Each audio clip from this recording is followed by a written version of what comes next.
Ladies and gentlemen, it is March 4th, 2022. I am Matt Bilinsky, and this is your weekly dose of sanity, the prevailing narrative. So as I record this right now, war does continue to rage on in the Ukraine between Russia and the Ukraine. On today's episode, I will be speaking with Samo Burja of Bismarck Analysis. Bismarck Analysis is a political risk consultancy, and I'll tell you this right now. If my interview with Samo is not the most informative piece of content you hear on the Ukraine-Russia situation, I will be absolutely shocked. Samo's depth of knowledge and understanding of everything having to do with this conflict is unparalleled. Everything from Russian military history to the situation with energy and natural resources and Western Europe's dependence on Russia and how that factors into this entire conflict, potential military outcomes and humanitarian outcomes for the Ukraine, best case scenario, stalemate, worst case scenario, the role of China and how they view this. There is no topic that we leave untouched that is relevant to the Russia-Ukraine conflict. I think you're going to find it incredibly informative. So please stay tuned for that.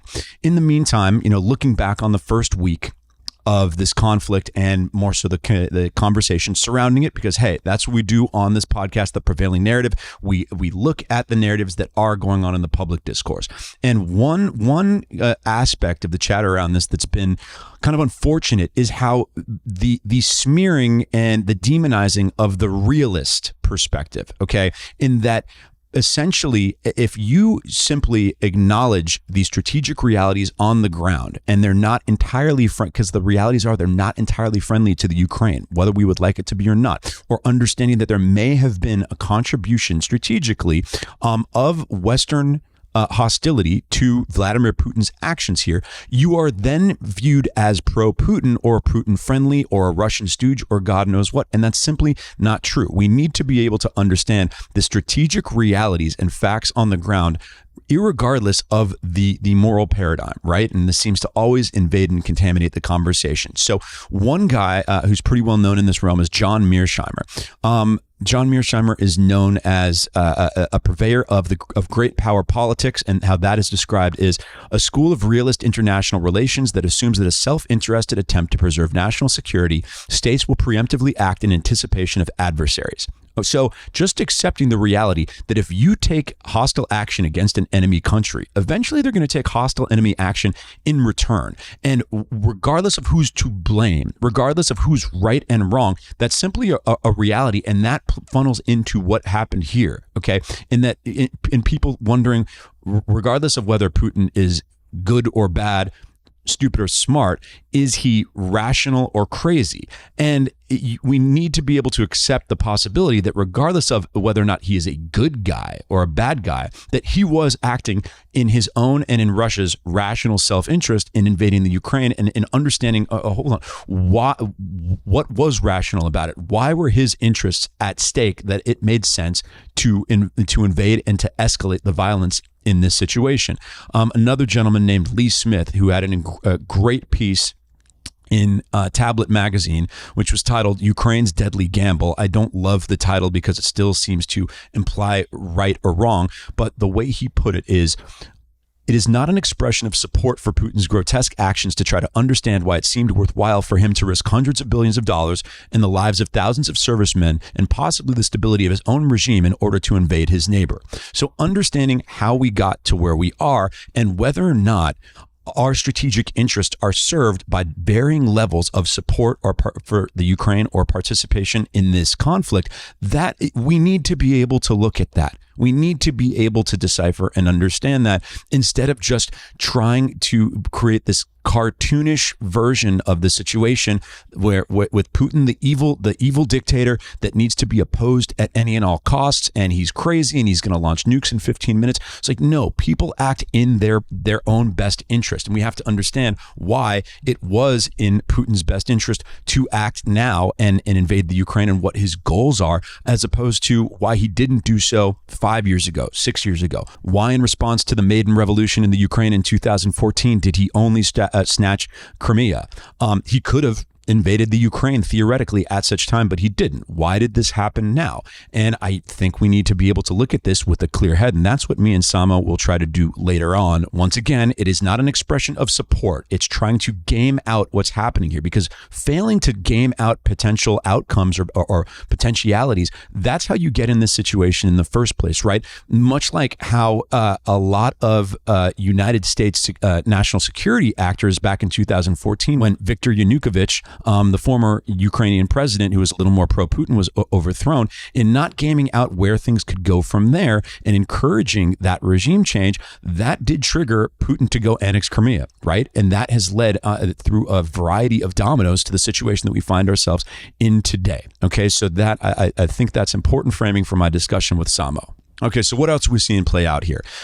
Let's call it, this is the first war experience through social media, mimetic warfare. A lot of people can harken back to the initial Gulf War back in 1991 as the first televised war. It was the first war that occurred during the cable news era. CNN had brought to the world 24-hour news and was able to essentially televise the Gulf War. And for the first time, and the vast majority of the American public experienced war for the first time through their televisions. It was a groundbreaking experience.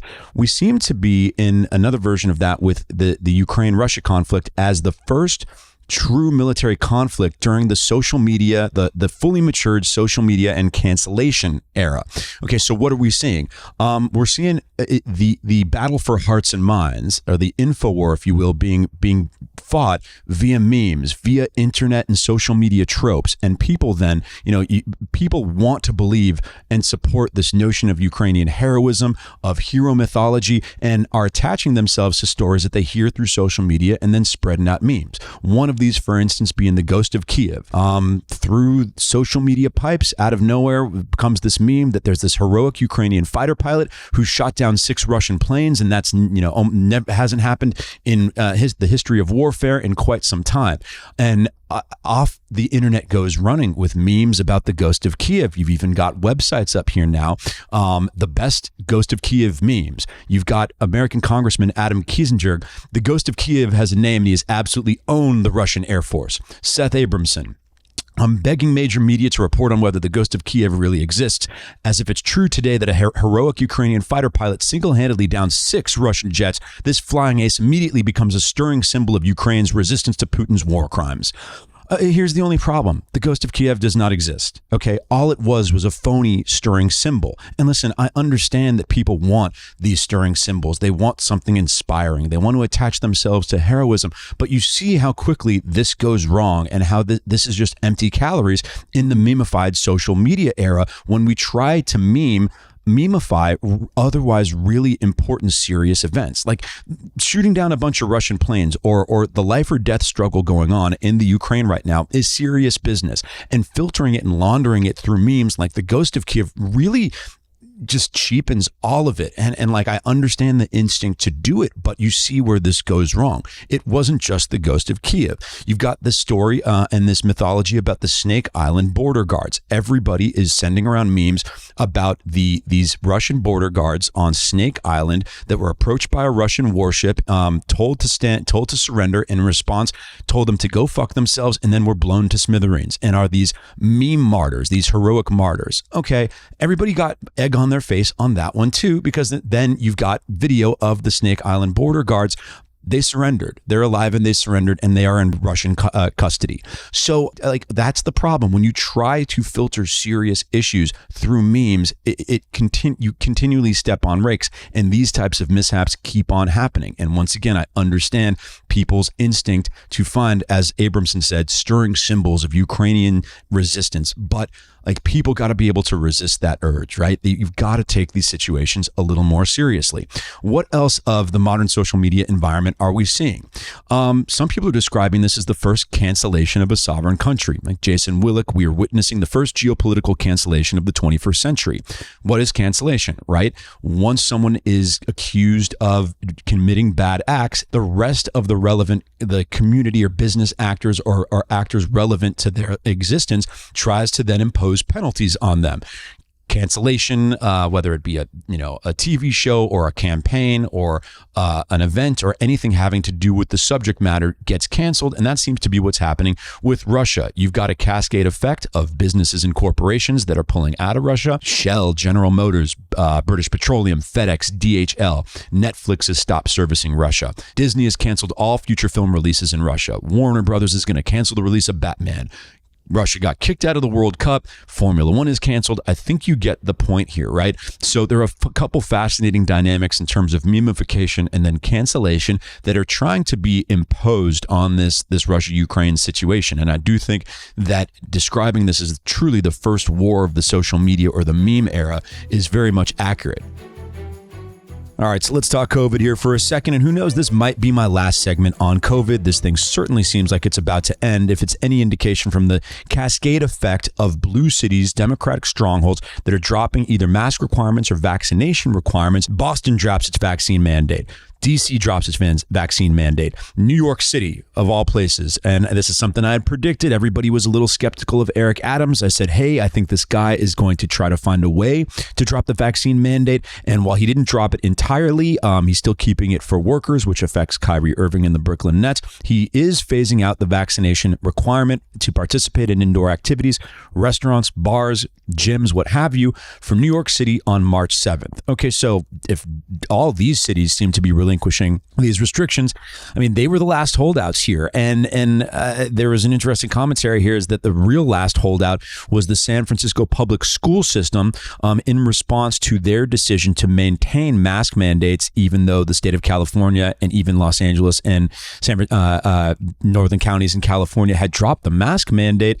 Vinay Prasad, who's been one of the more kind of clear-headed public health commentators throughout this entire episode, commented, "This is embarrassing because once upon a time, Trump didn't want to wear a mask. Liberal cities decided to show him by forcing their own kids to wear a mask that doesn't work, cloth, and never take it off." Was that what happened here? Yeah, I think we all know that's what happened here. Back in 2020, Trump was very in his typical on-brand way of being very braggadocious and haughty and this false sense of bravado and phony masculinity. He said, I'm a tough guy and I don't have to wear a mask. And, you know, the liberal reaction to that of these cities that were the vectors of the resistance was, oh my God, we have to be super masky. We have to mask everybody up because we need to show Trump, that knuckle-dragging Neanderthal, that we take this seriously and we believe in science.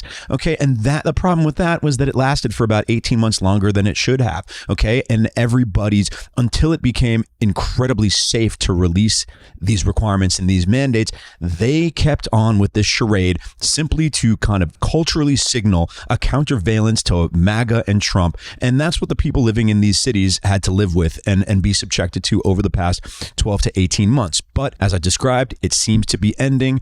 Los Angeles, for instance, is dropping its indoor masking requirement. It's still maintaining its vaccination requirement, but I'm imagining that's going to be out. How the hell at the end of March, not even New York City is requiring proof of vaccination to enter indoor facilities. LA is going to keep on requiring it. I mean, by at worst, the end of April, this thing is gone, which is even dumber for something like a vaccine mandate because it acknowledges the disconnect between COVID waves being temporary conditions and a vaccine mandate, which only makes sense if it's permanent, right? Think about childhood vaccines, and people use this reference all the time that, oh, it's not a big deal that businesses and cities are requiring vaccination because you're required to be vaccinated as a child to attend school and things of that nature. And then the counter arguments being, well, those vaccinations were more time tested, the diseases were more deadly, et cetera, et cetera. But that's kind of besides the point because once again, a mandate, schools don't release measles, the vaccinations and polio vaccinations once polio and measles are low, right? I mean, these are things because we know these things are so deadly and so destructive that we've made a decision that it's just better for society if everybody is inoculated against these things. How ridiculous is it that in regards to COVID, something that anyone who was paying attention knew was going to be temporary until it was no longer novel, until society had built up a certain degree of immunity through natural immunity in previous infection and vaccination and went in waves. waves, right? I mean, these things, you see the peaks and the valleys. Like these are only temporary conditions, and yet we were requiring something more permanent. So those are all gone. I imagine at latest April, Los Angeles will release its vaccination requirement, and I think we're going to be resigning the COVID pandemic to the dustbin. I imagine there will be some more harm, unfortunately, during the winter and flu seasons in its as it's endemic, and layering COVID deaths on top of flu deaths. You're going to see the deaths from airborne viruses overall be higher than they have been in past years. But hey, we can only speculate on this at this time. But one way or another, this pandemic ended, and it ended pretty quickly, which broaches another interesting point. So our President Joe Biden, who gave his State of the Union address a couple nights ago, which I'll be commenting on in a second, mentioned back in December that the unvaccinated face a winter of severe illness and death. Okay, that's quite a dire warning, and it's pretty conclusory, and it's pretty widespread. I mean, he said that in a very threatening manner. So, okay, as we stand here about 2.5 months after his dire warning, we can now look back and see, well, was he right? Did the unvaccinated experience a winter of severe illness and death?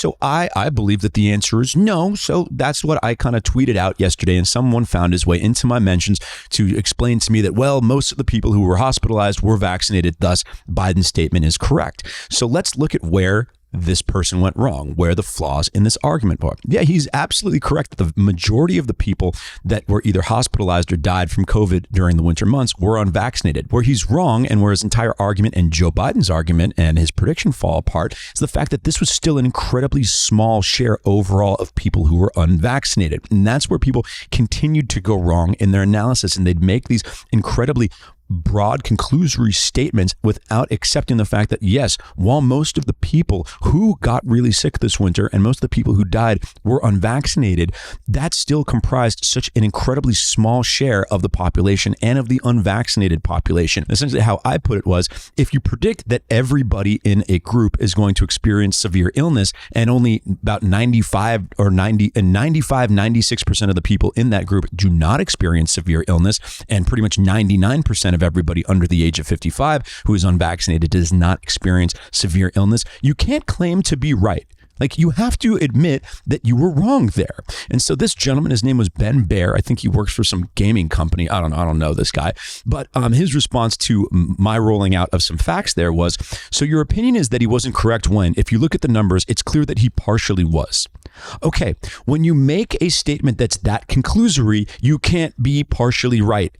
Joe Biden is the one that laid the groundwork as to whether or not he could be correct on this prediction and this threat. He made a broad conclusory statement. You don't then get to be partially right. If you are partially right, that means you are wrong. And this is just so evident and so indicative of what the kind of COVID alarmists, where they went wrong throughout this entire thing, where they couldn't give well-tailored, measured warnings and predictions, right? They couldn't just say that, listen, we understand that most people are going to be fine, but we think you should take some extra precautions, or the people in this particular high-risk group should take extra precautions. No, they kept on shrieking with exaggerations and histrionics and broad-based conclusory statements, and that's why they all look stupid now. They didn't give themselves some space to maybe be partially right, because you can't be partially right about a conclusory statement.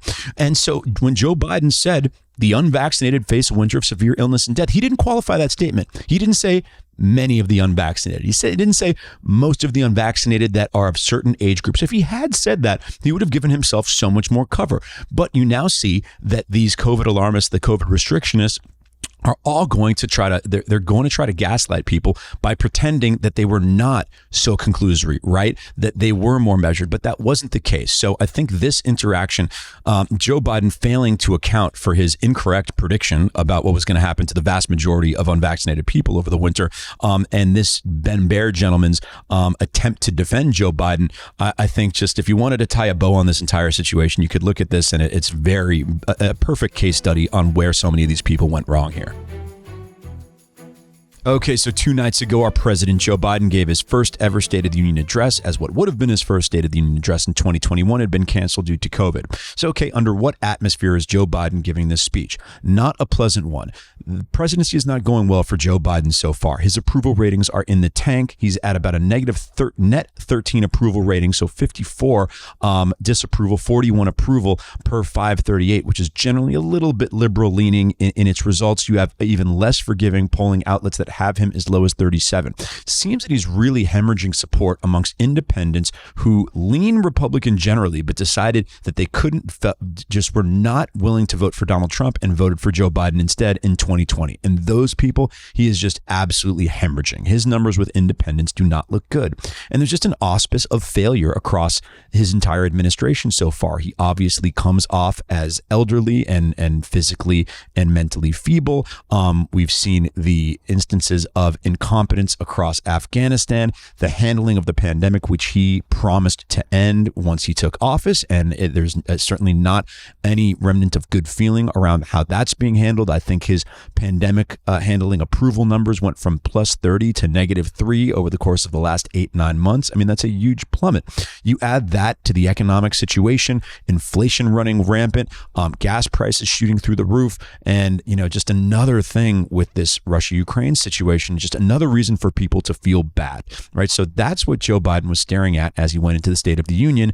So how did that go? I mean, I guess you could say it went okay. I mean, he was kind of like a quarterback just handing the ball off, as Ramesh Ponnuru, and usually pretty level-headed, although conservative-leaning commentator, put it. This is a speech for a presidency that is going well and needs no major course correction. I mean, from what I gathered, Biden kind of just checked off his mainstay Democrat, policy initiatives. He knows that his Build Back Better initiative is dead, so he kind of tried to rename it Building a Better America, but most of his domestic policy agenda in terms of infrastructure spending is not happening. He addressed rising gas prices, but I think it's kind of an illusion that he can control that, and that he still is focused more on a kind of Democratic Party orthodoxy about green technology, as opposed to a more realistic solution in unleashing some domestic oil reserves. And overall, it didn't, the bar was not set high. He might have passed the bar because it was so low, but this was not anything for anyone to get excited about or to really turn around the sentiment about his presidency. So what was notable? Does seem like he did depart from Democratic Party orthodoxy on a couple things. One, the situation at the border is just an absolute disaster. And I think he knows there was some questions and some consideration of the state of Texas turning blue over the past decade or so. It was drifting more in a Democratic direction. A lot of citizens moving there from blue states. They're like, wait a second, can a Democrat win the state of Texas once not too long ago? Unthinkable. But the situation at the border, because Joe Biden ran on a platform of disregarding and dismissing any even basic common sense notion of border security, well, that has consequences. And there's been record-breaking border crossings nonstop over the past 10 to 12 months. And there's a lot of people in those border districts, many Hispanic voters who have been there. They're second, third generation Hispanic Americans, and they're not on board with this. Like they are not a fan of the situation at the border. And he knows, one, that's going to flip some congressional districts from blue to red, and it's going to prevent any chance of the state going blue at all. So he did depart from some orthodoxy in acknowledging there was a problem at the border. What's the other one that made most of the headlines? Okay, so last night, President Joe Biden at the State of the Union. We should all agree the answer is not defund the police. It's to fund the police. Fund them with resources and training. Resources and training they need to protect their communities. Okay, well, isn't that interesting? Quite a departure from where the Democratic Party was over the course of the last 2 years. So obviously, the defund the police slogan is very charged. It's pretty radicalized, and a lot of Democrats have already distanced themselves from it. However, you got to own this one, guys. I'm sorry. Back in 2020, when this first arose, a lot of people are saying, well, Joe Biden was never supported defunding the police. Well, okay, did he speak out against the notion of defunding the police back before it was convenient and easy to do so? No, he did not. Okay, Joe Biden, while he didn't engage in the most inflammatory and nonsensical anti-police and pro-defund rhetoric, I mean, he was a fraction of that. He was in that direction, right? His commentary after the Jacob Blake murder was absolutely insane, right? After a clearly dangerous individual in the middle of committing a crime with a knife in his hand trying to kidnap children and was shot by a police officer, entirely justified, and Joe Biden tried to go demagogue that issue. So you don't get to go and hide behind and spin this as Joe Biden didn't flip-flop. He never was in favor of defunding the police in the first place. No, I mean, he's been the leader of the Democratic Party for a couple of years now. He's their advocate. He has to own even the most radical elements of his following if he's not going to speak out against that. He should have spoken out against the notion of defunding the police 18 months ago, but he didn't. He finally did it now when his political back is against the wall, while American cities are experiencing rising crime,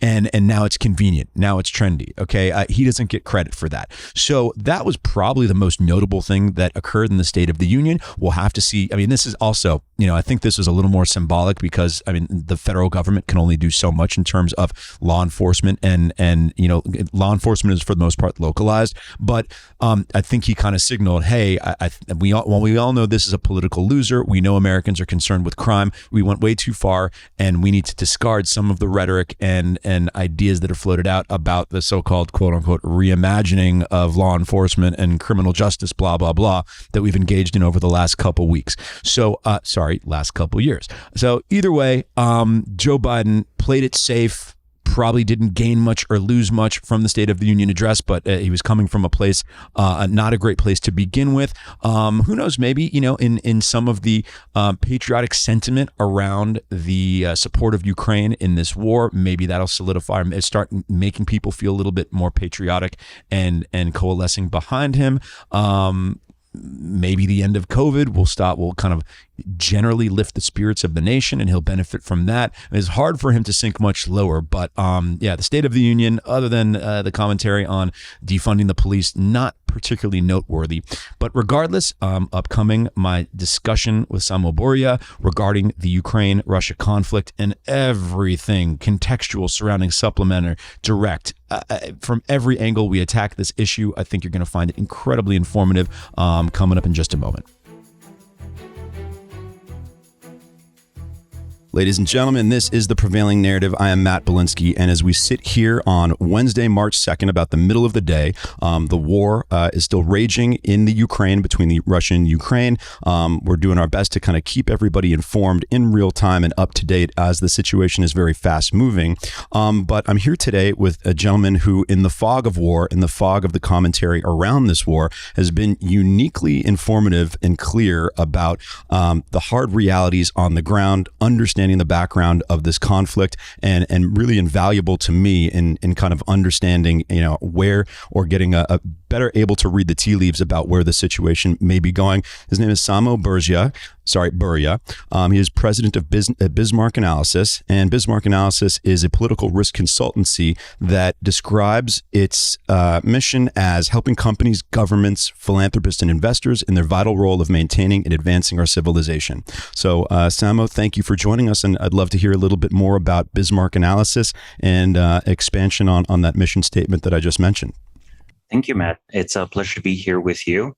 And this is it's a very fast moving time. So anything we say today at the time of recording might already in a few days' time be obsolete. That's the nature of a war, of crisis, of honestly everything.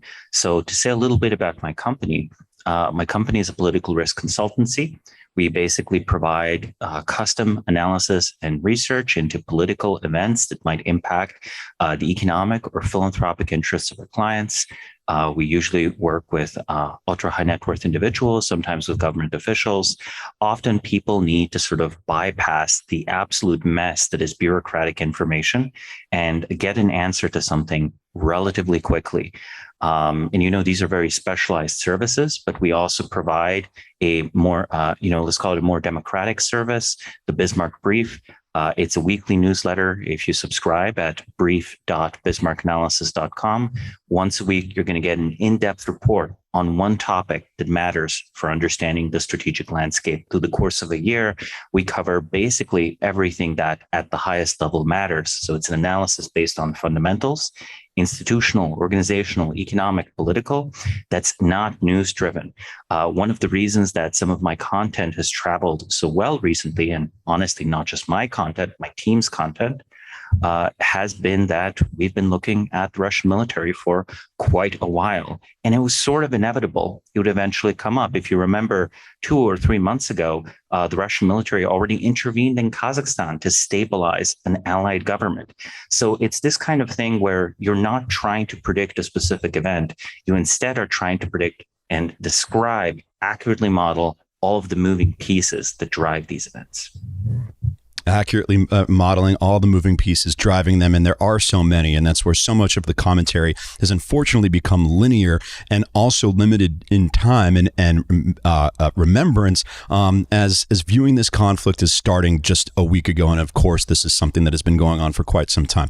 So first off, and one topic that you've shown particular expertise on is the composition of the Russian military and its trajectory in becoming, and Putin essentially reforming it into a ground-based military power, beginning with the reformist movement in, I believe it was 2007, leaving it today a fighting force that is heavily reliant on heavy artillery and ground forces as compared to air power.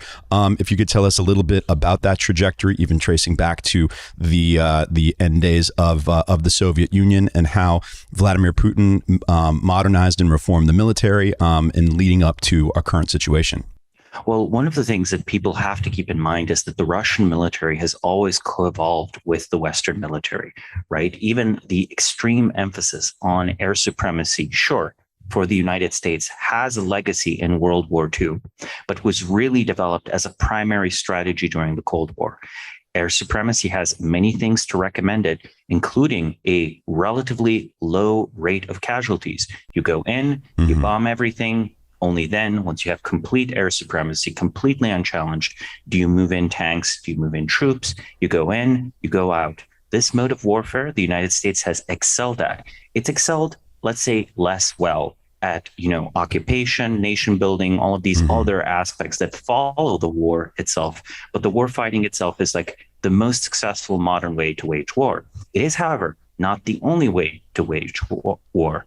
And many people have been perplexed, some of them honestly overly optimistic as to the events in Ukraine, because what they saw was that the Russian military was moving ahead without air superiority. And according to American doctrine, if you don't have air superiority and you're moving in, this is a disastrous, even desperate situation. For the Russian doctrine, nothing could be further from the truth. Even in the 1980s, when this co-evolution started, right, where Russia and the United States were constantly adapting to each other, Soviet Marshal Ogarkov noted that the United States air supremacy basically can't be challenged. All that you can really do is counteract it with extremely strong anti-air defenses. However, just because you have established extremely strong anti-air defenses, this gives you at best occasional air superiority. It does not give you air supremacy. This means you can't deliver munitions where they're needed. And this means that actually you need to rely on very mobile artillery.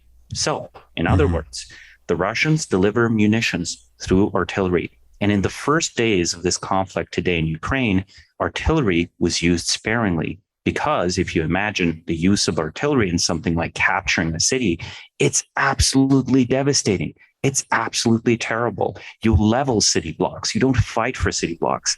This is bad PR. It increases casualties. It makes the population resist and hate you. But you know what?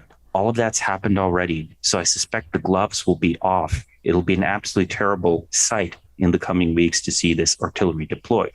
But, focusing a little bit more on the history that went to the present day, these reforms by Marshal Ogarkov in the 1980s were only partially implemented. The Soviet bureaucracy was rigid, right? It was stuck in a different mode of war. It was stupidly, actually, for the most part, trying to mimic what the United States was doing. which was this brilliant American strategy to cause the Soviets to spend themselves into oblivion, trying to match tit for tat every single American capability. Like, note this went super far, even to domains that are not related to military. When America launched its space shuttle, the Soviets launched the Buran space shuttle. When France was unveiling its civilian supersonic passenger transport, the Concorde, a joint British-French effort. The Russians unveiled their own civilian, supersonic plane, and, they even flew it at great losses, et cetera, et cetera. There was just no rationale to this symmetry except pure competitiveness, except prestige, and except the illusion that in the 1980s, everyone knew was an illusion, that one day the Soviet economy would grow enough to catch up to its military expenditures. That obviously did not happen. So in the chaos of the 1990s, the Russian military was reduced to a big, rusting, old Soviet system that didn't even work on its own terms, that had been misbuilt to begin with. This all changed, though, in the early 2000s with the so-called New Look reforms, which we can get into if they're interesting. Just for if you just briefly describe, I'd say the main objective of those reforms as and their relevance to where the Russian military stands within the context of this conflict. Right. The so-called New Look reforms were the reforms that started under the Russian reformist defense minister Anatoly Serdyukov, who served from 2007 to 2012. The most interesting thing about this is, can you imagine how large the efficiency gains would be if the United States today appointed the head of the IRS to be the head of the DOD? That's literally what Putin did. He took a guy from the taxation service. His head tax minister, right, and said we need to implement strict economic efficiencies in this military. We're not wasting a dollar. Exactly, because they didn't have a dollar to waste, right? The economy of Russia is, famously relatively weak, though we can get into the details of why that's exaggerated a little bit later. Sure. And what happened was there was this absolutely brutal discipline on the relevant generals. Like, there were some generals that were dismissed on the basis of them failing to meet fitness standards. Now, okay, everyone wants to have good-looking generals, but that's clearly just a paper-thin excuse to get rid of a guy that you don't want in the military command structure, that likely has a vested economic interest, because let's remember, corruption problems were extremely pervasive in the Russian military in the 1990s and early 2000s. So all of this stuff, the first step was cut all the fat, cut all the superfluous spending. Second, implement these reforms that were designed from the start, where you basically change the structure of the military units. So the military units always have mobile artillery. Something very important is that, for the most part, unlike the United States, almost every single artillery piece Russia has is the self-propelled artillery piece. It's mobile, right? It moves.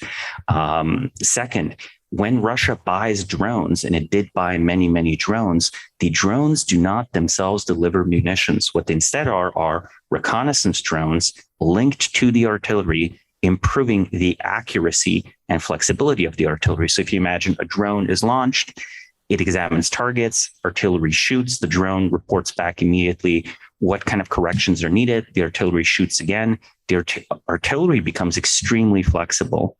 And notably also, the cost of delivering firepower is much lower for artillery than aircraft.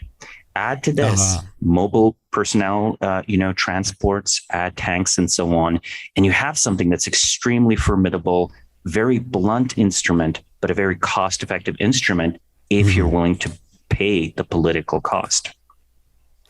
And not as much. Shock and awe is off the table. The Russians are not a shock and awe military. The United States, and it's a fascinating prism to look at it through, is that American citizens for warfare since let's call it the first Gulf War, which was many people refer to as the first televised war, the first war of the cable news era, 24-hour news cycle era, and they're so used to seeing the initial images of war as being the way they experience this is imagery of air power, the night vision goggles, the green laser carriers, bombs, the plane taking off the aircraft carrier. that is not, they are not used to seeing a slow moving, realistic, but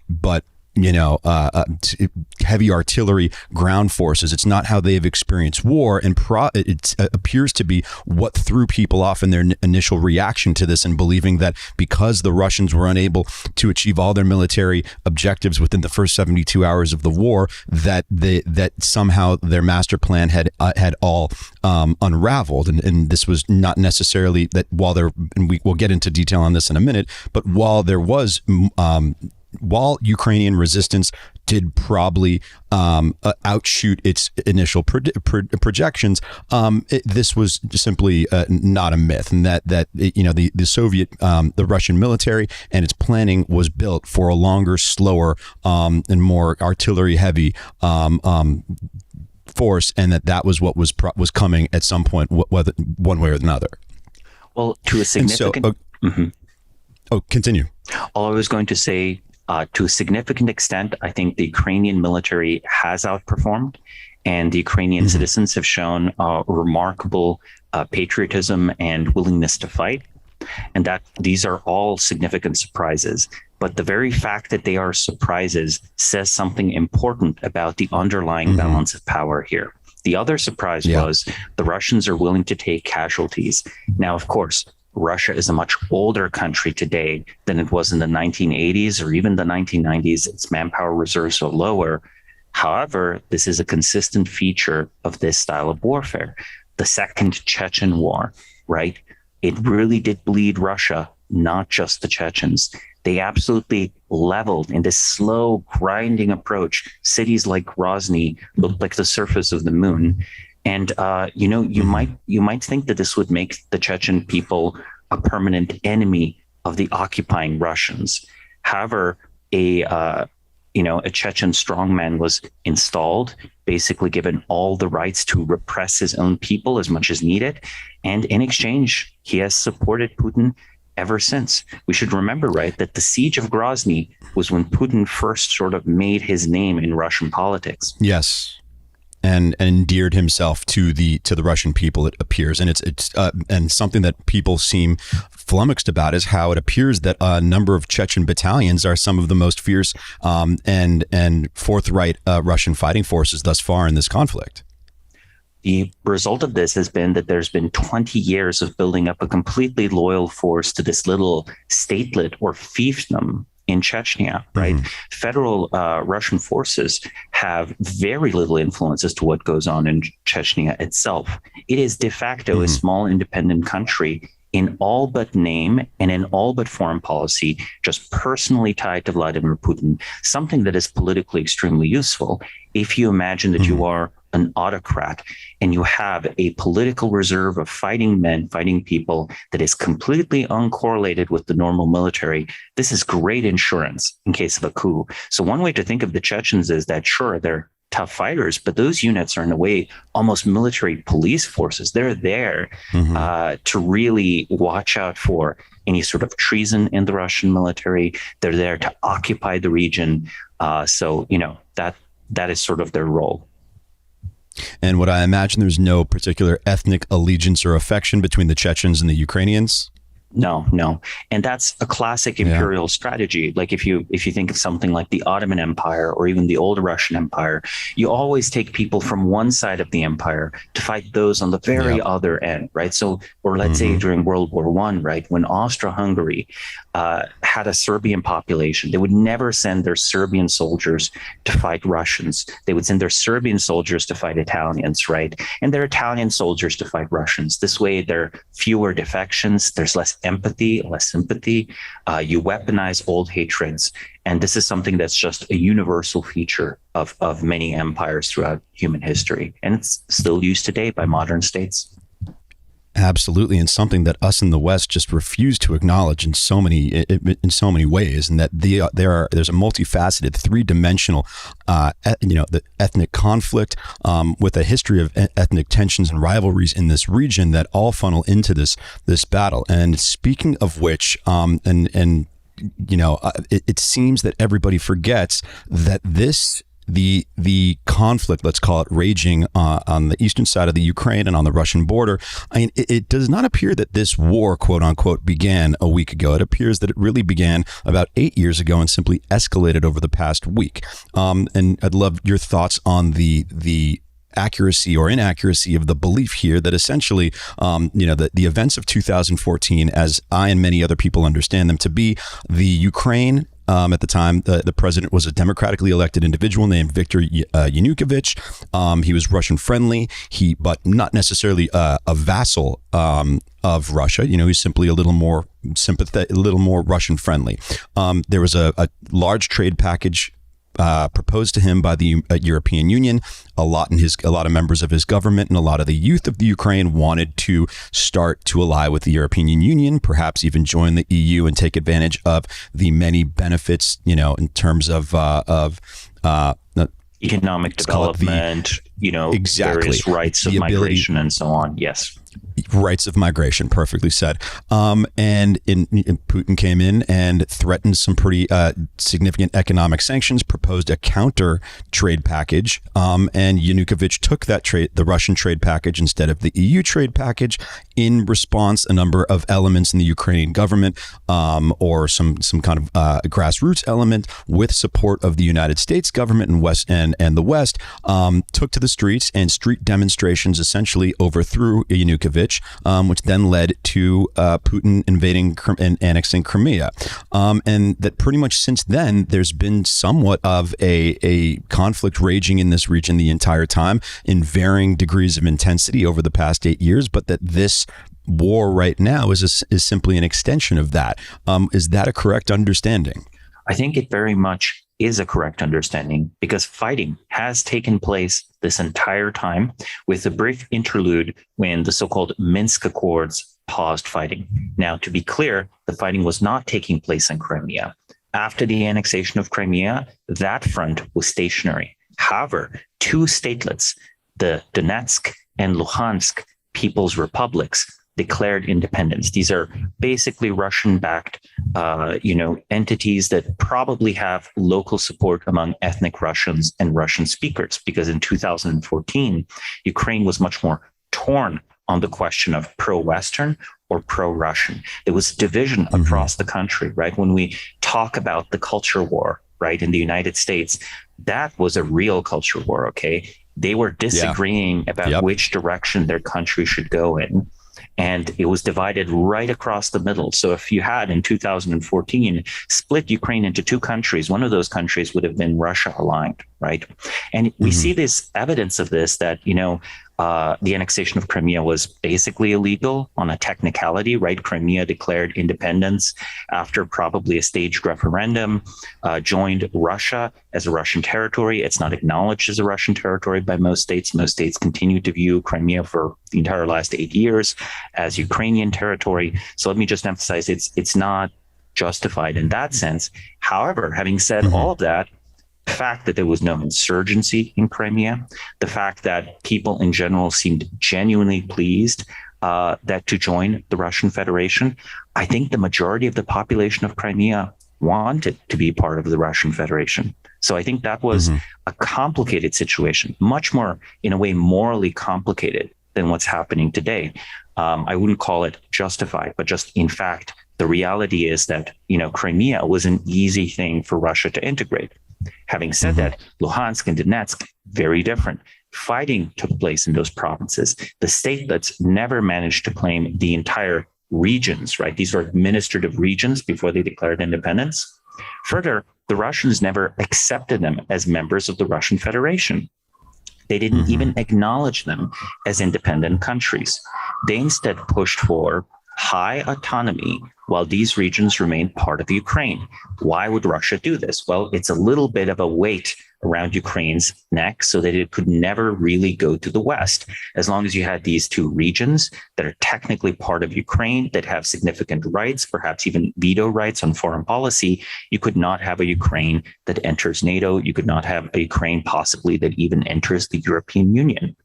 The so-called, again, Minsk Accords solidify this as the standing deal between Russia and Ukraine. What's happening now? And so my understanding of... sorry, continue. Well, what's happened now? Sorry, one quick question is about the Minsk Accords. Apologies. My understanding was that there was a disagreement over the true interpretation of the Minsk Accords, that Russia interpreted as including a guarantee that the Ukraine would not join NATO, and Ukraine interpreted it otherwise, and that even the consideration of even the discussions and public, even the Americans publicly stating that they would not, that they believed that the Ukraine had the right to potentially join NATO, the Russians saw as a breach of the Minsk Accords. Would that be correct? That would be correct. Also, Russia felt it. The Russian position is that NATO has been, of course, encroaching in its sphere of interest, right, for a very, very long time. They talk about 5 waves of expansion of NATO into what they consider to be, their sort of former sphere of influence. And it is unacceptable as a security risk to have offensive weaponry, offensive missiles in Ukraine. And we have to be a little bit honest here. When the United States first expanded to include countries like Poland in the defense umbrella, and they set up anti-missile defense systems, the official line from Washington back then was there would be no offensive missiles in places like Poland and Romania. And this is just false, right? Again, not to root for the Russians, but to be realistic, right? To be realistic, that was a false statement by Western governments. So why in the world would, from the Russian perspective, they trust that, it's a defensive alliance, we're only expanding into Ukraine and we're going to have defensive weapons? It's a matter of time before missiles are set up there. And once missiles are set up there, that's 10 minutes from Moscow. If it's a hypersonic missile, that's crazy. That's not even enough time for the Russian president to have a conversation as to whether they should launch the nukes. It's not even enough to bring a Russian equivalent of the nuclear football to the president. Okay. Right. Yeah. And in thinking of this through a purely strategic lens, that if you continue to strategically encroach on a hostile actor, you cannot be that surprised when eventually they take countervailing action. And that seems to be the calculus here. And where the conversation around this has really been scrambled is trying to frame any acknowledgement of those strategic realities we just described as some sort of Russian-friendly or pro-Russian perspective. No, it's simply acknowledging the realities of geopolitics and military strategy. I think people often believe that words are as important a tool of fighting wars as bullets are. And I think this is, can sometimes be true. Okay. But this war is not proceeding at the speed of a tweet. Okay. It's proceeding at the speed of a tank, right? And tanks move slowly. They have severe logistic requirements. I recommend to any listeners to, just go watch a replay of the US invasion in Iraq that actually is a really fast one, has the shock and awe. And you note how slowly troops move into the country, how slowly tanks move into the country, or compare the modern campaign in Ukraine to something that happened 80 years ago, the literal German blitzkrieg through Poland. It took weeks. People forget this in the history books. You would think that this is like a good day of tweeting, a good day of following this on the internet, and it's done. No, this is going to be a weeks-long affair. And in this time, there's another misunderstanding, sort of the very concept of enforcing a no-fly zone versus Ukraine is exactly the contingency the Russian military, the Russian land army was designed to counteract. Their whole, half of their purpose is to deliver firepower through artillery. The other half is to shoot down as many NATO planes as you possibly can. So that's foolhardy. That's just not technically possible for the Western allies. It seems incredibly reckless, and if there's any saving grace, the Biden administration seems at the end of the day to understand the absurdity and the risks along with trying to enforce a no-fly zone, that is essentially, in this case, would be tantamount to a declaration of war. Okay, so these types of conflicts moving at the speed of tanks, not tweets. Let's get to the military realities and status on the ground as we speak. Many stories coming out with some of that relatively ham-fisted initial performance by the Russians, although that's been exaggerated, but there do seem to be some logistical hiccups. In analyzing war, you matching tactics to logistics. You could have the best tactics and have the best plan, but if you don't have the logistics in place to get oil to your tanks and get the ammunition to your guns, that's going to be a problem. So how any of the tactical or any of the logistical foibles of the Russians so far, how significant are they, and what is the military situation on the ground as pertains to the major target cities like Kiev? As it comes to Kiev, the real battle for Kiev has not really begun. But it's very important to note that, in the south, there are in fact cities that have been confirmed to be taken by the Russians. So the advance from Crimea has advanced fairly rapidly, with the first major cities reporting that they are basically, captured. The city of Kherson, Mariupol, these cities are, if they're not already fully captured by Russians, they will soon be. A lot of cities are getting wrecked. Kharkov in the east. For Kiev itself, I think the symbolic importance of the city, right? The symbolic importance of the city means that a successful operation there is sort of crucial for the Russians. Any sort of massive defeat there would prolong the war significantly, because it would correctly prove that there's some hope for a remnant Western Ukraine. Now, this again, the fact that I'm saying hope for a remnant Western Ukraine shows that I unfortunately don't think there's a hope in Eastern Ukraine. I think Russian forces will be victorious there.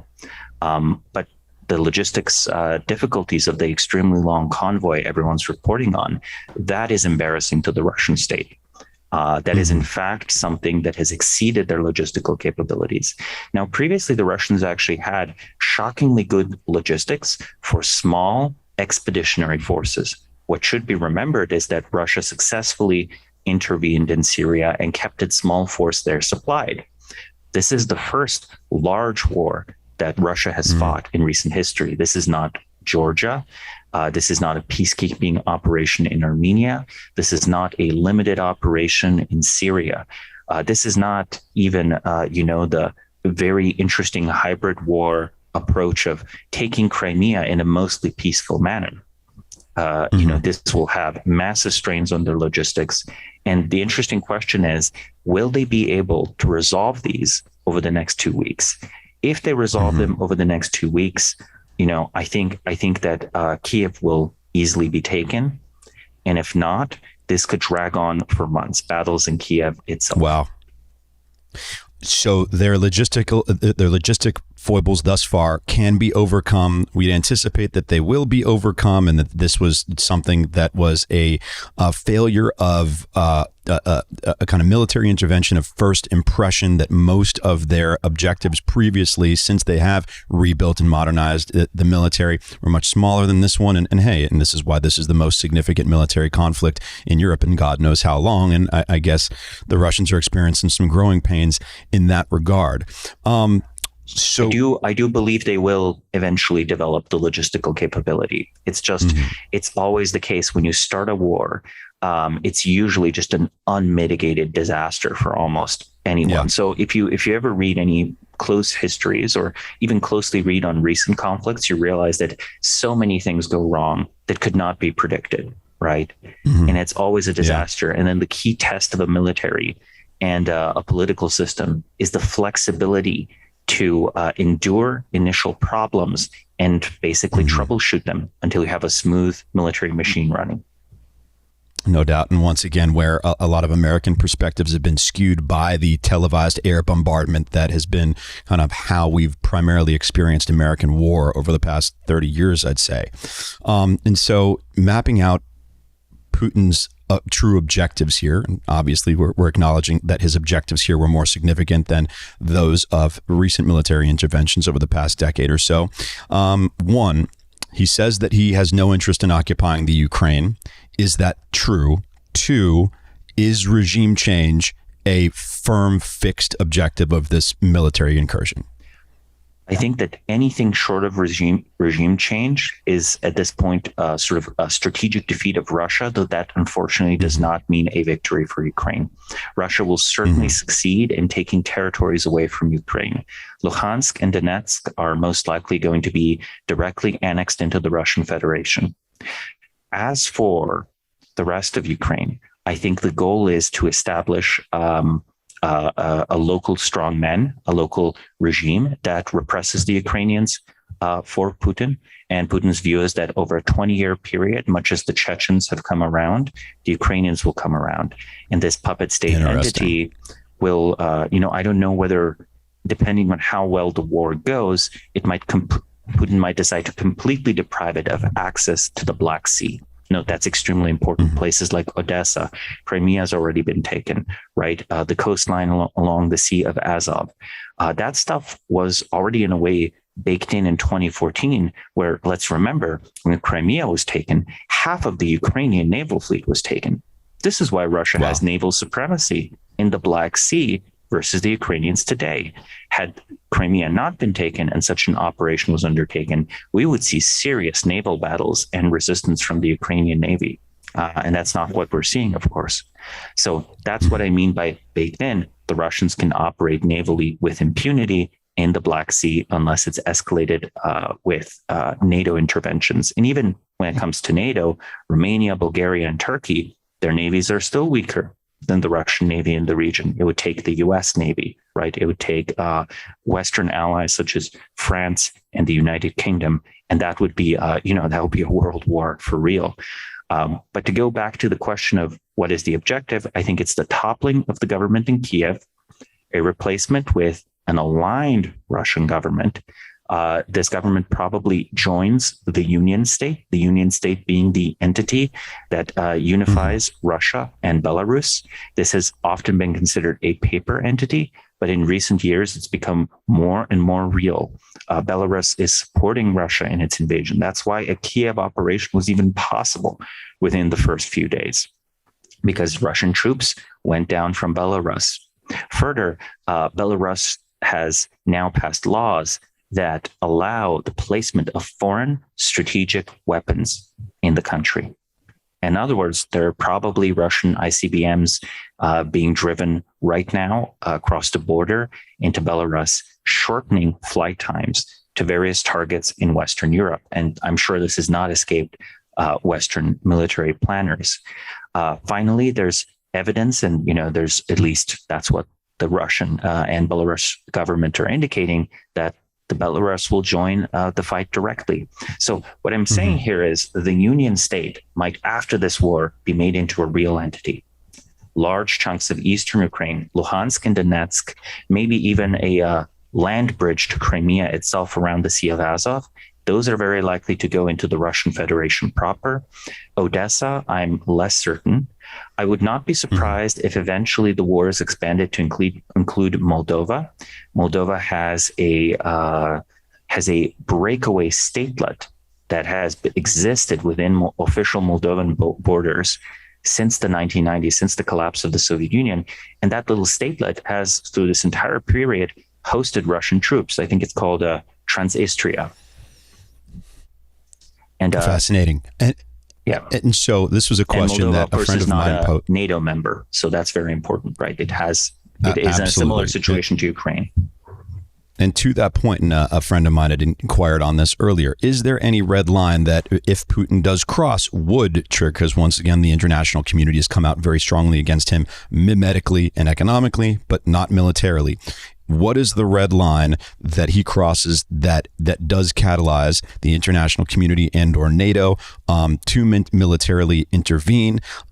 Is it strictly the expansion of the war to either another NATO country, or let's call it a NATO adjacent, NATO friendly other Baltic or Eastern European nation, other than Moldova, I'd imagine? I think that's almost the only circumstance where the war would be escalated, because and this is absolutely terrible, but, I think Western claims of humanitarianism are just false. There are genocides, there are atrocities carried out all over the world. The Western world does not care. There's no attention brought to them. Sometimes it's even fueled indirectly through economic or other measures. And, again, it's just this reality where it's overriding security concerns that drive these interventions. The humanitarian aspect, it's sort of a weird luxury. You only get to do humanitarian interventions when you're so hegemonic, so powerful, versus whatever tin pot dictator you're looking at, that it does not expend any serious force to push them back. So if I see a situation where something like this could happen, it would be a situation where, let's say, I find it plausible that Romanian, Polish forces might, ununiformed, start participating in the later stages of the war in Western Ukraine. If the Russians consider these already acts of NATO aggression and they crossed the border of Poland and Romania, even for limited strikes, even for very limited incursions, I think that would be a red line where NATO would be activated. So the final stage of the war in Western Ukraine, which I expect will happen unless the Kiev government comes to some sort of armistice, in which case both Ukraine and Russia lose. Ukraine loses its eastern territories. It, of course, defeats Russia in the sense that Russia doesn't get its war aims. But outside of that scenario, I think the most dangerous phase of this war is going to be weeks from now, when fighting is happening in Western Ukraine. Yeah, the spillover and a little bit of the mission creep from some surrounding territories. And you mentioned the humanitarian concerns, and it feels you've also separately mentioned mimetic versus kinetic and the mimetic war, info war funneled through social media and broadcast media. And so I'm wondering, is the humanitarian concerns almost seem to be filtered lay more on the side of the mimetic ledger, in that the mimetic battle being fought frames this as a humanitarian issue, and that the West needs to intervene, in whether economically or militarily, because of humanitarian concerns. And that now seems to include this hero mythology around Zelensky. And I'm wondering if that mimetic hero mythology now becomes problematic in providing no off-ramp, and that Zelensky essentially will not surrender power. And once again, I'm not saying that he should surrender power, and saying that there may be a strategic situation in which the unfortunately best option is to surrender power. That the space for him to do so now becomes smaller, increasing the likelihood that Russia accelerates or ramps up additional military pressure or destruction, because in order to achieve those goals of a new friendly puppet government. I think at this point, given the harshness of the economic sanctions, especially, the only remaining economic sanction that could be undertaken is one that Europe is not going to easily take. That would be ceasing the import of Russian gas. Note that with all of these sanctions, the gas continues to flow from Russia to Germany, and the Germans would feel quite a bit of pain if they shut off that gas. So that's the last, I think, remaining economic sanction. Once that happens, I think that is a sign of not a military escalation, but a new low for hostilities, right? Because that's the point where German consumers and German industry would pay a very real cost for its lack of energy. But not to get too distracted by the energy question, the mimetic war, well, I think the attempt is to revive something like 1990s era NATO ideology. The sort of, world policemen, we're just an impartial technocratic force. We're here to enforce human rights. We're here to protect people. It's very righteous. Which once again, as you mentioned, that we have the luxury, America as it stands in 1998, as the sole hegemonic power, has the luxury of such dalliances. And it feels like a lot of American actors or commentators have carried that vision forward into an era where we do not have the hegemonic standing and to take advantage of such luxuries. Well, not in this stage, right? It's not 1998. It's not even 2001. It's not even 2004. We would well do to realize that the limits on Western power are very significant. European militaries are much weaker relative to rivals than they were in 1995. Okay. The German military, of course, now there's been a big spending package where the German military has, at least in theory, received assurance from the chancellor that there'll be an extra 100 billion euros spent on it. But do you know that they've been slashing budgets for basically almost every year for the last 20 years? The capabilities of the once fearsome West German military that became the German military, those are long gone. There's really nothing Germany can do except economically pursue it. And, Britain, France, these are shadows of what they were, again, even in the 1990s. And even in the 1990s, European powers were reluctant to intervene in the much smaller conflict in Yugoslavia because they understood how many planes they would lose. They understood how many soldiers they would lose. They let the U.S. lead the charge, and the U.S. was truly in the strongest possible position you can imagine. It was the undisputed sole remaining world superpower, to the point where it didn't think twice about bombing Belgrade and hitting the Chinese embassy, something that to this day is a source of wounded pride and a source of grievance with some substance against the United States in modern day China. Recent news of the Russian invasion were accompanied in the Chinese internet. And we should remember there's another planet out there. There's another internet that we don't get to see, and they don't get to see our internet, right? We block them, they block us. It's a strange parallel reality.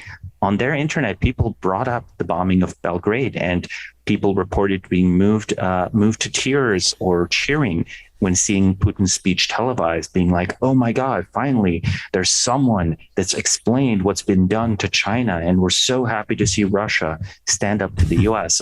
So their perspective is that Russia is standing up to the US, right? That's kind of the Chinese internet perspective right now. And It sounds very strange to us, but this should tell you once more that in the mimetic world, the 1990s are over. There's no longer one planetary mind. There are at least two, possibly three, possibly more. There's the Russian internet, the Chinese internet, and the American internet. And the news networks, well, those disentangled long ago, right? You had alternative media organizations like Al Jazeera, Russia Today, RT was a very successful network. Of course, now it's getting banned in the Western world. I'm sure Russia is if it hasn't already, it'll ban the BBC in response, or the Washington Post or whatever. So these are very different information compartments. So when we have information warfare in the West right now, I think very little of it reaches Russians. Very little of it reaches Chinese. It is mostly there to bolster our resolve, to bolster morale, maybe to help the Ukrainians somewhat. But, at the end of the day, it really doesn't matter if Zelensky is built up as this great hero if he still loses the war. Like, maybe it matters on a 60-year time scale. Maybe there'll be, Ukrainian nationalist organizations that have him as an emblem, that are operating from abroad and causing trouble for Russia, et cetera, et cetera. But, honestly, that melts away over time. It's like, if you think of, ironically, a different episode from Russian history, the so-called White Russian movement, right? The pro-czarist forces and pro-democracy forces that lost to the Bolsheviks, they slowly melted away after they had lost the Russian Civil War, right? Over the decades, they started off as a real force outside of Russia, and then that organization slowly eroded away. Mythology does not overcome that erosion. And so there will be a military reality on the ground, or a safety reality for President Zelensky, where if Kyiv is sieged, if it's clear that Ukrainian military forces are about to capitulate, that God knows, he could end up in exile on Elba like Napoleon, or we'll find somewhere else for him. I think he'll have a comfortable life in the West, where here perhaps it's good to think of President Saakashvili of Georgia. You remember that, right? After the war between Russia and Georgia, Saakashvili lost power, and he went to the West, and he became a university professor for a little bit. And then he went to Ukraine and became a representative in Ukrainian parliament. So I would not be shocked if I was Zelensky and I thought Ukraine was lost and, time to go, I wouldn't be surprised if the Polish people might not welcome me as a Polish politician, right? Poland at this point is very anti-Russian.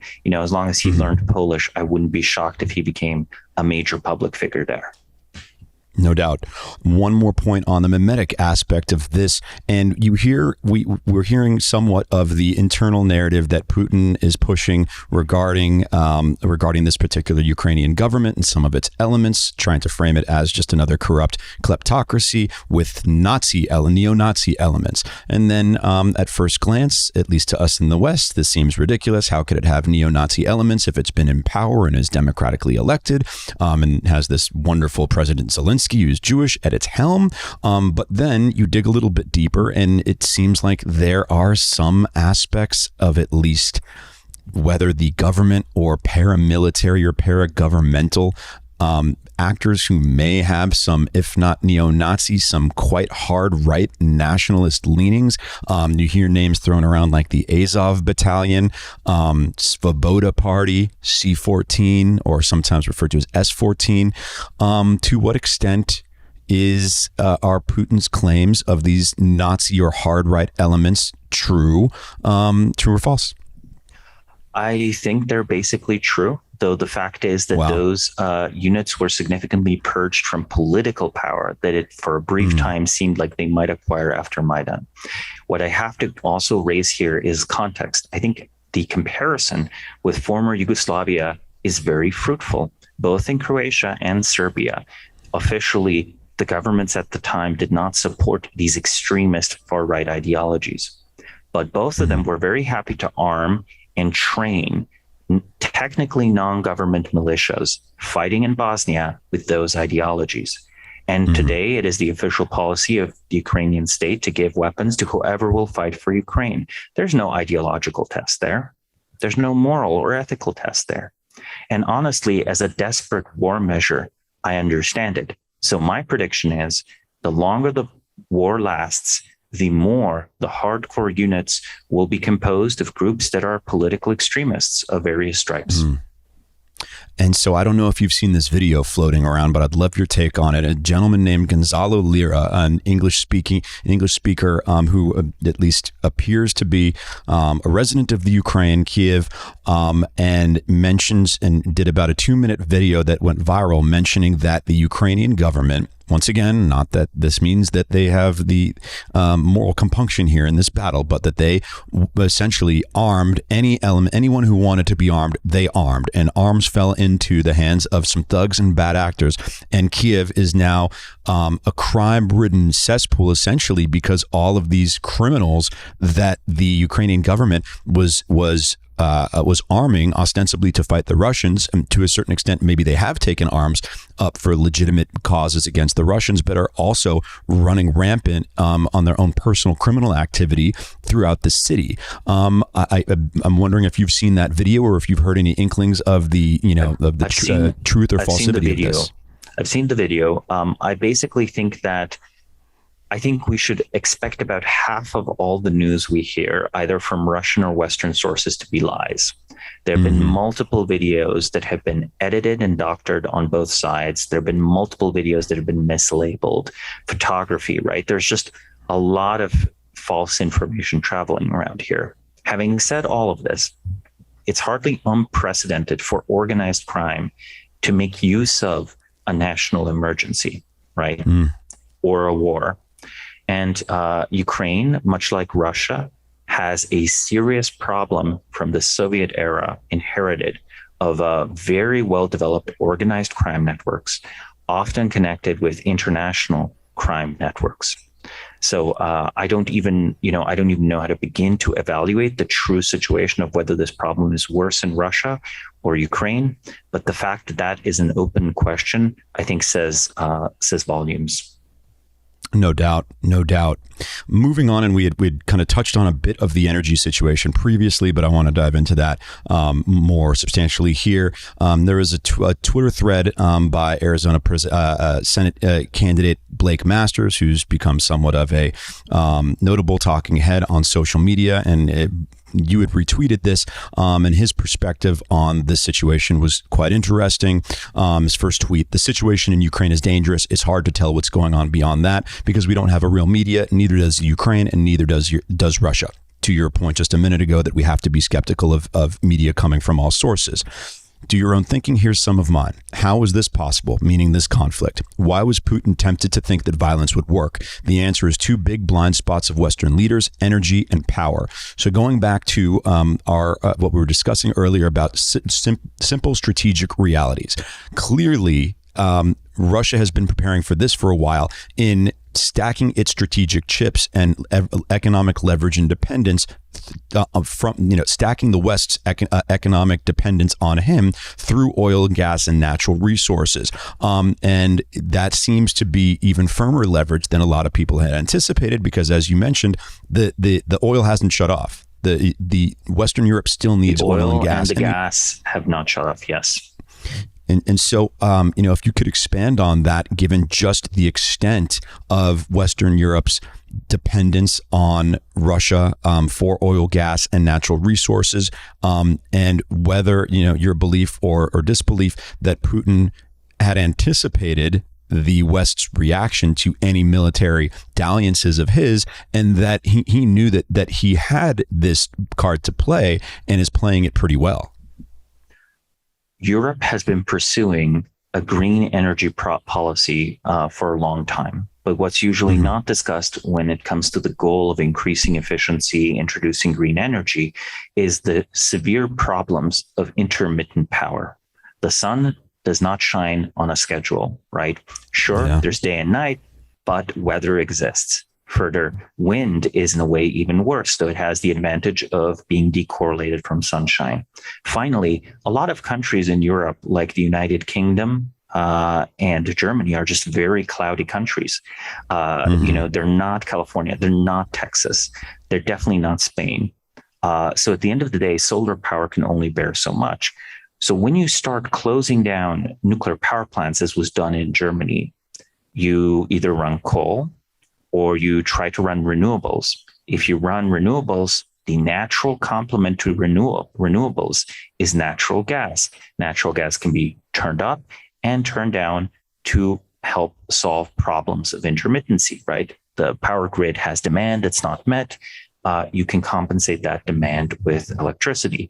This gas is then the gas that would have been otherwise used to heat homes and so on. So this increases gas prices pretty directly.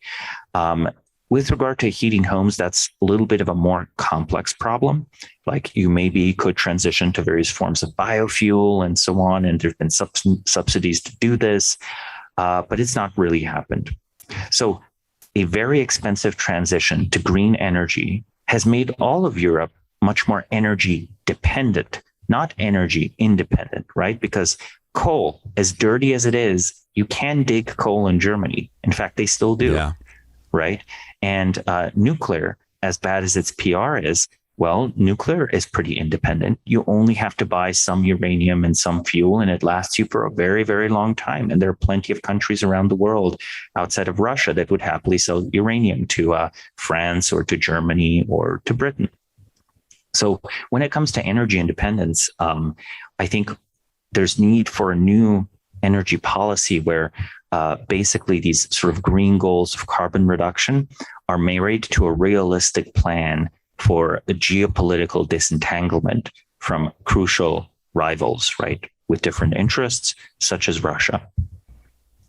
And noting in particular nuclear power, which seems to have been smeared during, the middle, let's call it the third quarter of the 20th century, given the concerns about, or perhaps just after that with Chernobyl, some other nuclear disasters.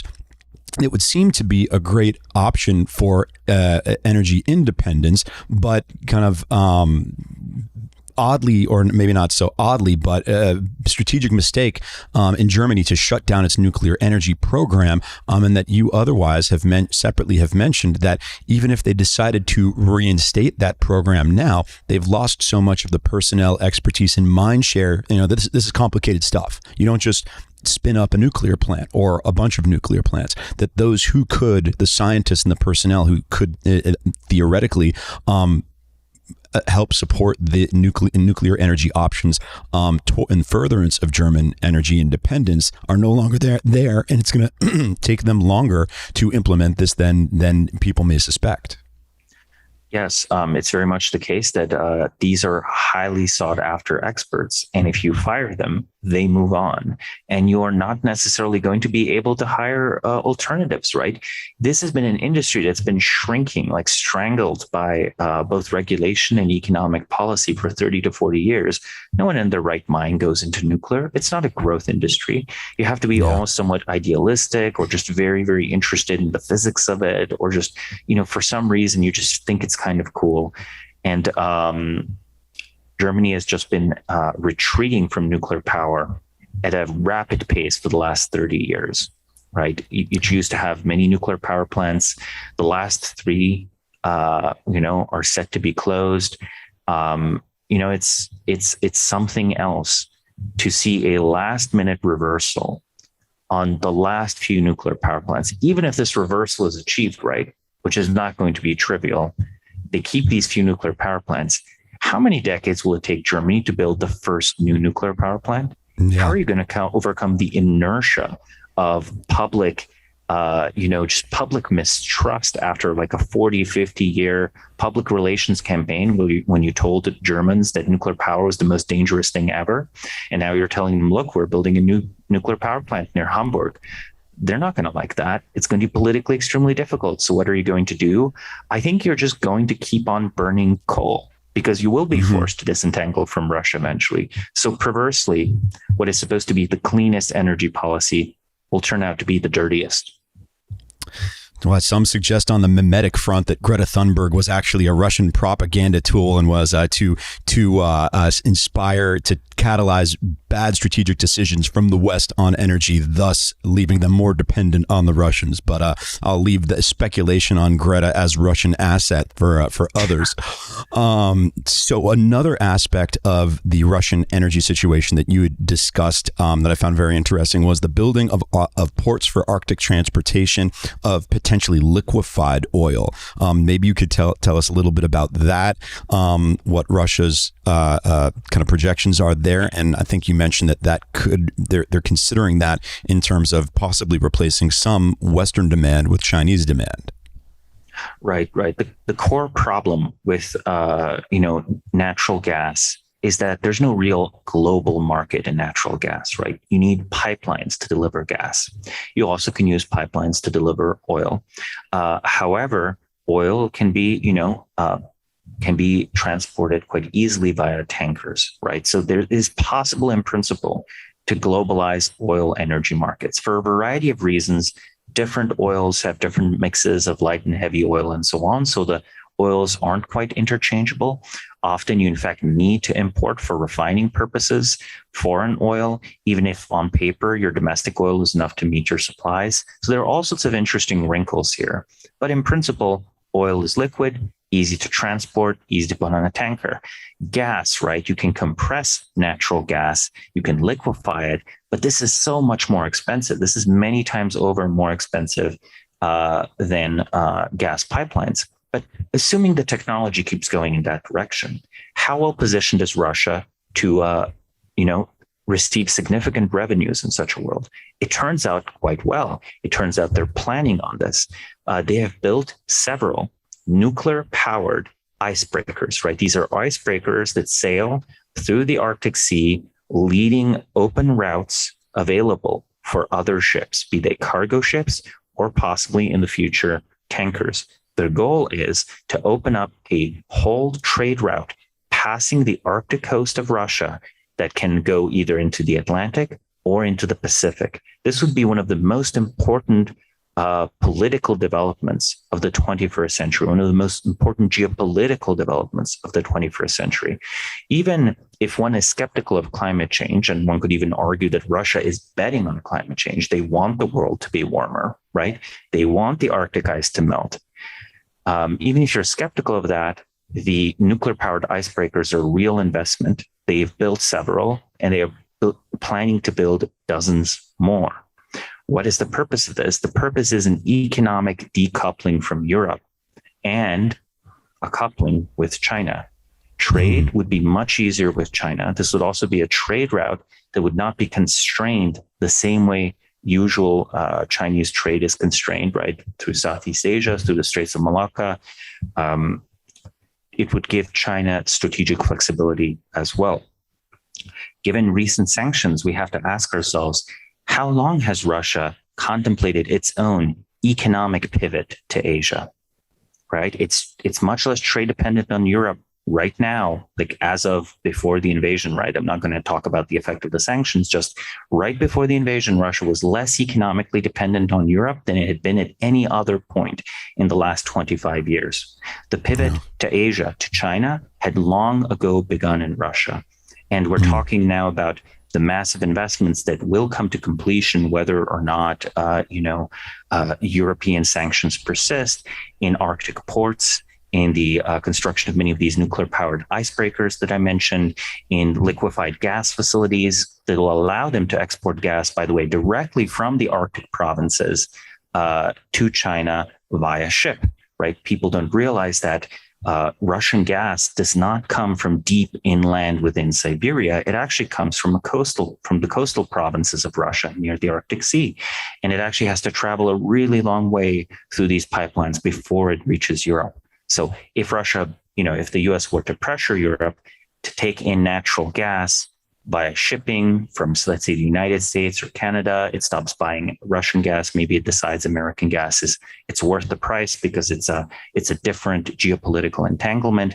Even in that case, in a world where natural gas is mostly now consumed in a liquefied way, Russia would be well positioned to export to China, to export to India, to export to literally anyone who might choose to buy it. Be actually interesting. The vision of modern Russia as a pseudo client state, almost of China, in kind of an inversion of the 20th century, with the Chinese less developed, kind of second mover communist state as the client state of the Soviet Union. Although there were some hostilities there, but interesting inversion of historic allies in that regard.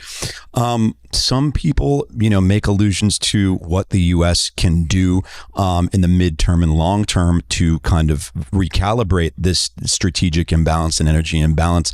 Refer to the Keystone Pipeline, fracking. What are our options? What are the U.S.'s kind of strategic options to play here? I think the United States should pursue a policy of energy abundance in North America, because almost no matter what you do energy-wise, it's a remarkably rich continent, especially the continental United States itself, but even close allies in Canada. For example, Canada has one of the largest uranium deposits in the world.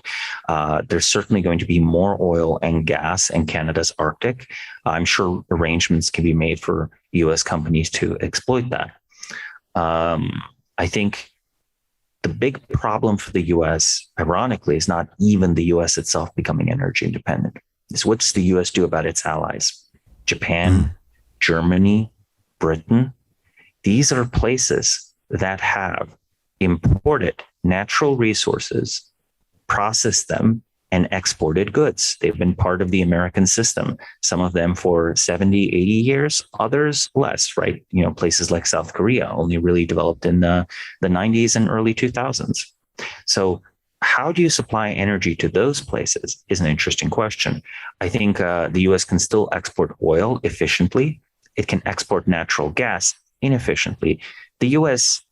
cannot export nuclear, and here's the reason. It's just become very bad at building nuclear reactors. So if the U.S. experienced like a nuclear renaissance and was capable of building dozens and hundreds of nuclear reactors, there would be a market for that in South Korea, in Japan, in Germany, eventually, if they come to their senses, in Britain, and so on, right? So that can be done. But if you think of something like solar, there's no way to bring sunshine to Japan or Germany or Britain. That exceeds our level of technology.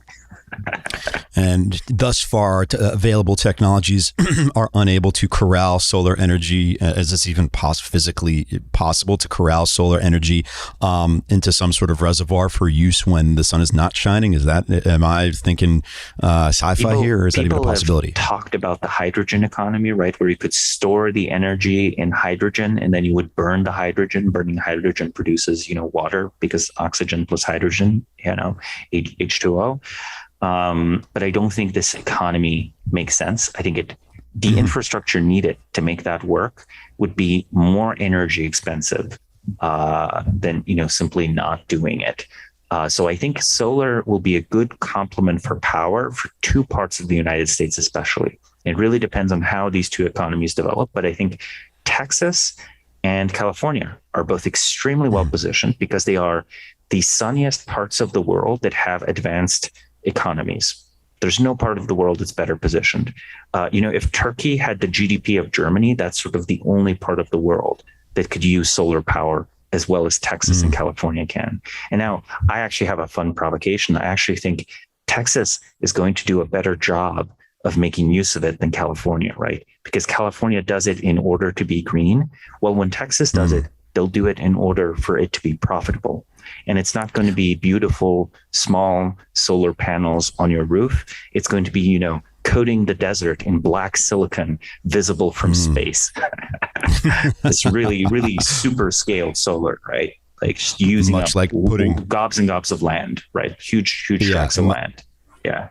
Kind of like putting the chief of the IRS in charge of military revitalization. You're going to do it a lot when your objectives are purely economic and efficiency wise. You do things with a little more specificity. Well, China currently builds 80% of the world's solar plants and solar panels. Wow. And I guarantee you it's not because they want to be green. Okay. It's because they know Californians and Germans will buy them. So they see a business opportunity. Yeah. The communist, the utmost in economic efficiency. Who saw that coming? Okay, so let's see what we're staring at, and try to game out a couple potentialities here of where this conflict goes over the next, let's call it, 2 weeks to 2 months. We touched on it a bit earlier, but what the Russia victory scenario? How do you see that playing out? Well, none of the scenarios are very happy from a purely humanitarian ground. But as we discussed, politics seldomly moves in line with, people's values and comfort. That's unfortunately one of the lessons of history. So I would say the Russian victory scenario is a relatively hard-won battle where all of Ukraine is occupied for a brief time. A rump Ukrainian state is established. It's notably smaller. If I had to guess again, I think some eastern territories, probably what connects Crimea to Donetsk and Luhansk, I think that goes directly to the Russian Federation. The remaining Ukrainian government joins the Russian and Belarusian Union state. The Russians do not do policing. That's carried out by this puppet government. The Russians have actually shown a remarkable ability to build and spin off statelets as needed, right? Let's remember South Ossetia, right, is a small statelet that broke away from Georgia that was successfully run by Russian-aligned politicians. Chechnya itself within the Russian Federation, Luhansk and Donetsk. Crimea even was briefly an independent state on paper before it rejoined the Russian Federation. So they're more than capable of creating the necessary civilian infrastructure. In a bizarre way, I would say, the Russians aren't really good at nation building, but they're good at state building, right? They don't build real countries, but they build really effective governing structures that keep control and keep alignment with Russia. So I think they will basically succeed at that. The economic damage is going to be severe. The victory scenario is where over the next few years, China really becomes Russia's economic lifeline. And then slowly over the years, as memories fade, the Western sanctions are walked back one step at a time. Imagine Iran, right? People are assuming Russia will collapse because if you sanctioned, Western European country the way Russia sanctioned, France's government would collapse, Spain's government would collapse. But Iran has been under this regime for decades, similar severe sanctions, no collapse. Yeah. Cuba, similar severe sanctions, no collapse. North Korea, to go to an extreme example. I do not, by the way, Russia is not North Korea, okay? But the comparison to, say, a country like Iran, that's actually a sensible comparison. So imagine the sanctions are slowly walked back. Russia is considered basically a bad guy, but it just stays in its borders. And I actually think the end result is something like the Soviet Union light. It's like a new Russian empire. The Union state after Putin becomes stronger and stronger. And there's some sort of, this perception of Russia as separate from the West is strengthened. There's a new sort of mythology within Russia that, we are a unique civilization. We are doing something different from the West. And note, at that point, Russians will have been unable to travel in the Western world for 10 or 20 years. Memories of the West as a cultural influence will fade. So that is a strategic Russian victory, though it still leaves them subordinate to China. We can go to some other scenarios as well if those are interesting. Yeah, absolutely. I'd like to go to one, a stalemate scenario, and then two, the whatever scenario, forget the stalemate scenario. How about whatever scenario plays out that results in Vladimir Putin no longer being the ruler of Russia? Well, this is still not a happy scenario. I think prolonged fighting, dragging on in Ukraine for the next 2 years. So Ukraine sort of becomes the Syria of, the Syria of Europe. Many people leave, right? Syria is something like 25% of the population left. All the cities are destroyed. The government has a hard time remaining in power, but it sort of remains in power. And during this time, all of these mounting military defeats are blamed by Putin's inner circle on Putin. And Putin is replaced in a military coup. So if Putin is ousted, it's not going to be demonstrations. It's not going to be a flowering of democracy. It will be a military coup by a small junta of disaffected generals.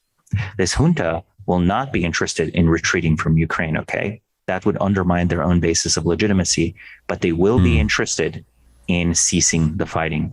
So whatever the battle lines are in that year, the generals will try to make a treaty. They'll retreat.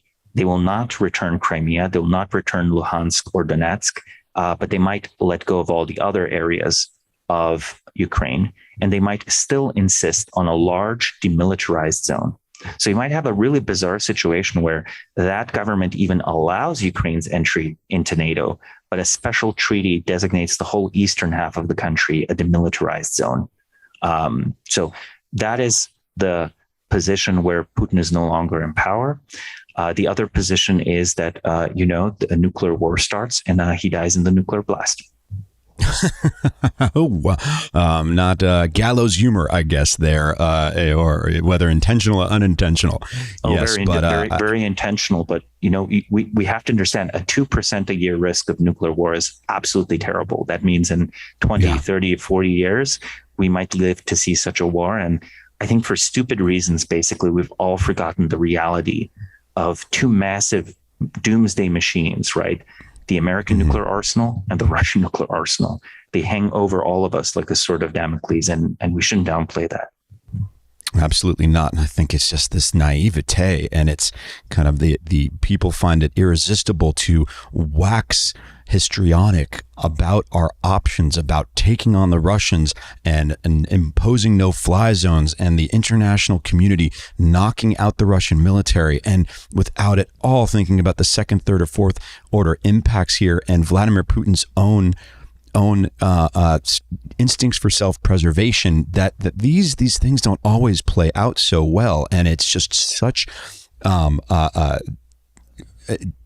ignoring recent history and how our military adventures have not, the U.S.'s military adventures have not turned out well, even on a small level. And it's just, I find it very aggravating to hear otherwise smart people engage in this stuff incessantly. I mean, the idea that one cannot defeat the Taliban, but can defeat Russia, I think that's a very questionable idea. Yeah. Yeah, and they'll say, well, the objectives, the playing field is different. Well, regardless, if you haven't realized that that these things do not exist in a pure military silo, that you don't just go drop the bombs, blow up a couple things, and move on, and everything just falls into place, that's consistent across these scenarios. Yeah, very much Absolutely. so. No doubt.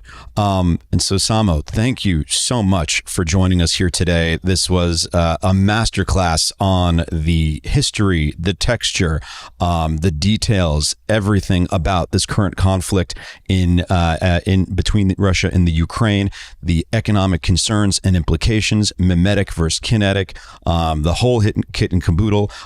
Given your just unending knowledge about these topics and related topics, I have no doubt I will be calling you to appear here again as things continue to get very interesting in the world, and you're staying right on top of all of those topics and everything, making it interesting for better, for worse these days. So once again, thank you so much for joining us. Thank you for the great conversation, Matt. Absolutely. And just real quick before we go, where can people find you on social media? They can find me at Samo Burja, SAMO BURJA on Twitter. They can also visit my website, samoburja.com, or subscribe to my company's strategic newsletter, brief.bismarck, Bismarck with a CK, analysis.com. Fantastic. Thank you once again. I am Matt Bilinsky, and this is The Prevailing Narrative. I am Matt Bilinsky. Once again, you can listen and subscribe to The Prevailing Narrative on the iHeartRadio app, Apple Podcasts, or wherever you're listening right now. Make sure to follow me on my socials at Matt Bilinsky, MattBilinsky. The Prevailing Narrative is a Cavalry audio production in association with iHeartRadio. Produced by Brandon Morgan, executive produced by Dana Brunetti and Keegan Rosenberger. For Cavalry Audio, I'm Matt Bilinsky.